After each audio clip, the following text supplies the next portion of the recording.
ஆனா ஒரு மாமியார் வீட்டுக்கு விருந்துக்கு போற மருமையை எப்படி இருக்கணும்? அடக்க ஒடுக்கமா இருக்கணும். ஆமா அவங்க பொம்பளை பிள்ளைங்க அடக்க சொல்லுவாங்க.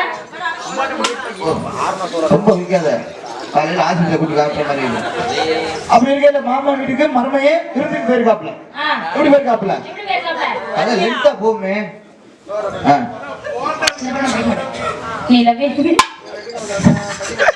அருமையான பாட்டு. மாமியா வீட்டுக்கு மருமையை விருந்துக்கு போயிருக்கேன். உங்க மாதிரி இளைஞருக்கு தான் இந்த கதை. மாமியா வீட்டுக்கு விருந்துக்கு போயிருக்காப்ல.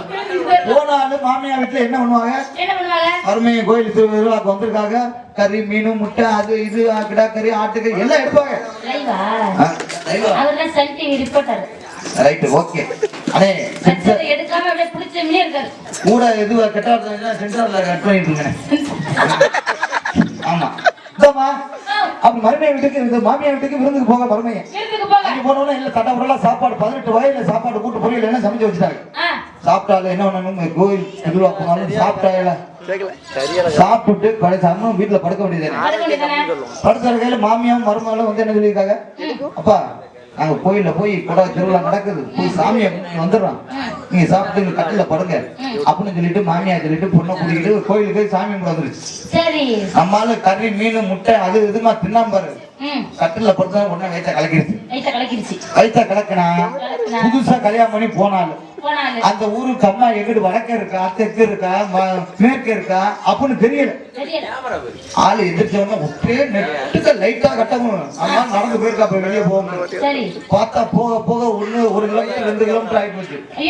கடைசி ஒரு பையன் சின்ன பையன் வந்தவன்ட்ட கேட்டுக்காரு, தம்பி பயிர் கலக்குது இங்க கம்மா கரை எதுவும் இருக்காருன்னா, ஆனா இந்த கரையை தாண்டினா அதானே கம்மா கரையுது இல்ல. ஆளுக்கு ரொம்ப வயிற்ற கலக்கிறது ஏமா போயிருக்காப்புல. பார்த்தா அந்த கரை ஏறுறதுல கரை நல்ல பெரிய கரை, மேல ஏறுறதுல வயிற்ற ரொம்ப கலக்கிட்டு ஆளு டர்ன்னு போய் உட்காந்துட்டாங்க. உட்காந்தா ஆலமரம் பக்கத்துல. ஆமா இருட்டுல ஒண்ணும் தெரியல. இருந்துட்டு திரும்பி பாத்துருக்காப்புல, கொஞ்ச நேரம் திரும்பி பாத்துருக்காப்புல பீய காணோம். அதிசயமான திரும்பி வந்தா பீய காணோம். ஏன் பீ எங்க போச்சு தெரியல. மாயமோ மந்திரமோ என்னன்னு தெரியல. நம்ம பீய காணோம் அப்படின்னு சொல்லிட்டு குருகுரு வந்தாருல்ல, காலை கழுவிட்டு படுத்து தூங்க வேண்டியதானே. மறுபடியும் மீன் கறி முட்டை எல்லாத்தையும் அள்ளி இலையில வச்சு புல்லாக்கா பூட்டிருக்கா வயிறு புல்லா. தெரியல மாமியா அஜினா மோட்டர் சேர்த்து இருக்கும் போது மறுபடியும் வயிற்ற கலக்கிருச்சு. அஜினா மோட்டர் மறுபடியும் சாப்பிட்டோம்னா வயிற்ற கலக்கின உடனே எந்திரிச்சு வீட்டுக்குள்ள வீட்டை விட்டு வெளியில போக எதுக்கு நம்ம அவ்வளவு தூரம் 3 கிலோமீட்டர் போய் நம்ம ஏன் வெளியே இருக்கணும்? நம்ம பீதா இருந்தவொன்னு மாயமோ மறந்துருது அப்படின்னு சொல்லிட்டு நடு வீட்டுக்குள்ள நடு முத்தத்துக்குள்ள பேண்டு விட்டேன். அவன் என்ன சொல்றேன், கொஞ்ச நேரம் இருந்து வந்து எப்ப போகும் அப்படின்னு பாத்துட்டே இருக்கேன். அப்புறம் கோவம் வந்துருச்சு. அந்த உடனே வீட்டை விட்டு போ பீ அப்படின்னு சொல்ல போகுமா போக கோவம் வந்துருச்சு. சமய கட்டுக்குள்ள வெறும் போனா இந்த அடுப்புனா பத்த வைக்க கொம்பு உள்ள அந்த குச்சி கம்பு எடுத்து நல்ல மரியாதையில போன்னு சொல்லியிருக்கேன். போகல.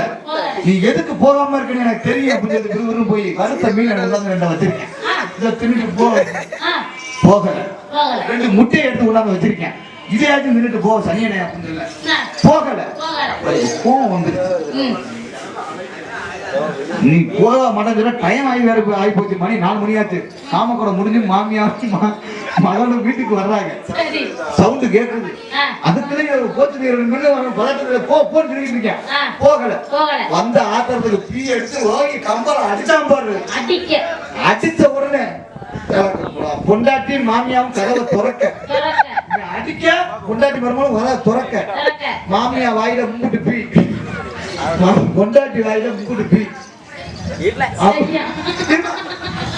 அப்படி எதுக்கு அந்த கதையை கேட்டியா?